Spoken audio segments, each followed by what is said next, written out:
Hello everyone dear, देखिए आज class 9th subject math और ये चैप्टर हमारा 6 है लाइन एंड एंगल्स। इसकी एक्सरसाइज 6.1 को हम डिटेल में सोल्व करेंगे। चैप्टर हमारा लाइन्स एंड एंगल्स, रेखाएं एवं कोण। जब टू लाइन्स हैं वो आपस में कहीं मिलती हैं किसी पॉइंट के ऊपर तो एंगल बनता है। जैसे मान लो ये लाइन है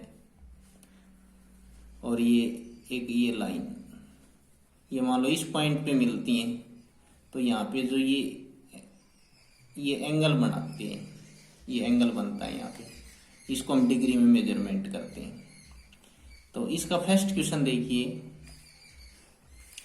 इन फिगर, ये फिगर गिवन में है lines A B and C D intersect at ओ।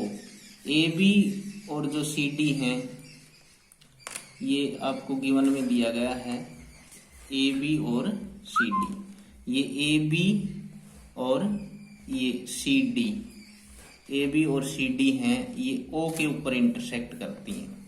तो अगर ये ओ पे इंटरसेक्ट करती हैं तो angle A O C plus B O E ये 70 डिग्री गिवन है, B O D 40 degree given है। तो बी ओ ई और रिफ्लेक्स सी ओ ई आपको फाइंड आउट करना है। तो ये देखिए, ये आपको गिवन में है। गिवन में क्या क्या दे रखा आपको, ए O C plus B O ई, ए ओ सी ये 40 डिग्री का एंगल है। और एक आपका हो गया बी ओ ई, ये ए ओ सी और बी ओ ई, ये दोनों का सम दे रखा है। ये तो हमने बाद में फाइंड आउट किया है। सम दे रखा है इसका और इसका, दोनों का सम 70 दे रखा है। और बी ओ डी है हमारे पास, B O D, B O D ये एंगल 40 डिग्री है। तो जब ये बी ओ डी एंगल हमारे पास 40 डिग्री था, इसका हमें पता नहीं था, तो ये भी हमने 40 डिग्री कर दिया। क्यों कर दिया?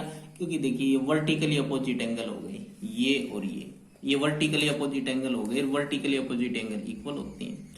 तो जब ये 40 डिग्री हो गया तो इसका और इसका सम 70 था, तो 40 में से 70 सब्ट्रैक्ट कर दिया तो ये 30 डिग्री इधर बच गया। अब आपको पता क्लियर लग गया, ये 40 डिग्री का एंगल हो गया आपके पास, ये आपके पास 30 डिग्री का एंगल हो गया। और ये देखो कंप्लीट ये स्ट्रेट लाइन ए बी के ऊपर ये, तो ये 180 डिग्री हुआ। तो 180 डिग्री में से 70 सब्ट्रैक्ट करेंगे तो ये एंगल आपका 110 का बच जाएगा। यानी सी ओ ई कितने का बच जाएगा?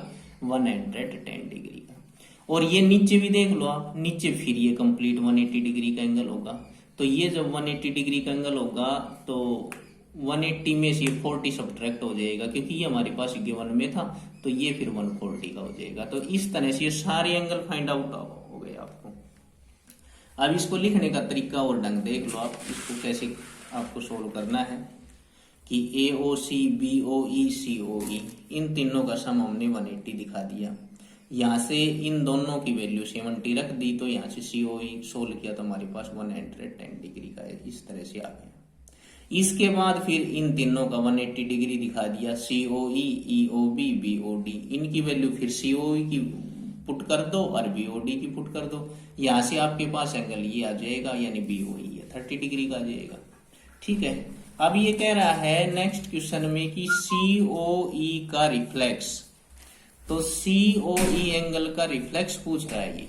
तो सी ओ एंगल का रिफ्लेक्स मीन्स, देखो इसमें फिगर में देखिए सी ओ ई कहाँ पे है, सी ओ ई ये है 110। तो कंप्लीट एंगल में से 110 सब्ट्रैक्ट कर दो।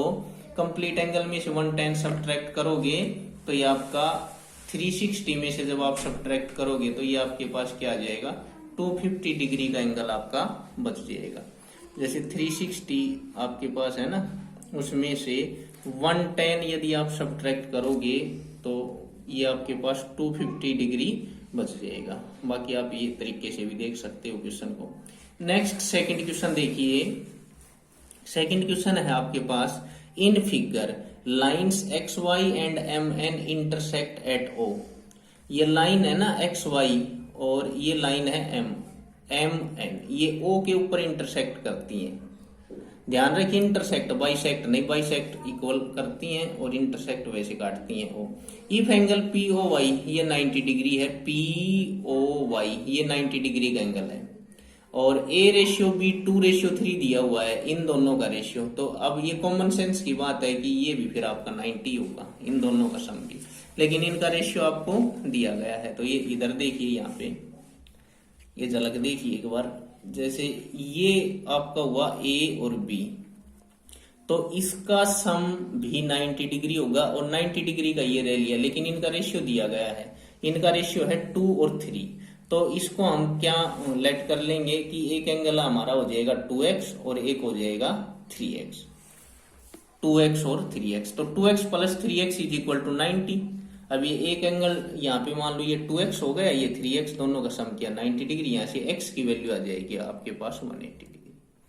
तो अब x की वैल्यू को आप पुट कर दो, 2x यानी 18 आ जाएगी, x की वैल्यू क्या आ जाएगी आपके पास, ये यहाँ से गलती से हो रखा है 18 डिग्री आ जाएगी। तो 18 डिग्री पुट करोगे तो ये 36 और ये 54, यानी ये दोनों एंगल आ गए आपके पास, ये 36 आ गया, ये 54 आ गया। अब नीचे देखिए आप, अगर आपको पता है कि ये 54 है तो इस साइड का भी 54 ही होगा। तो अब ये कंप्लीट एंगल 180 डिग्री का हुआ, नीचे ये कंप्लीट 180। अब 180 में से 54 सब्ट्रैक्ट कर देंगे, ये कर दिया हमने, 180 डिग्री में से 54 सब्ट्रैक्ट कर दिया तो एंगल सी आ गया 126। Thanks dear.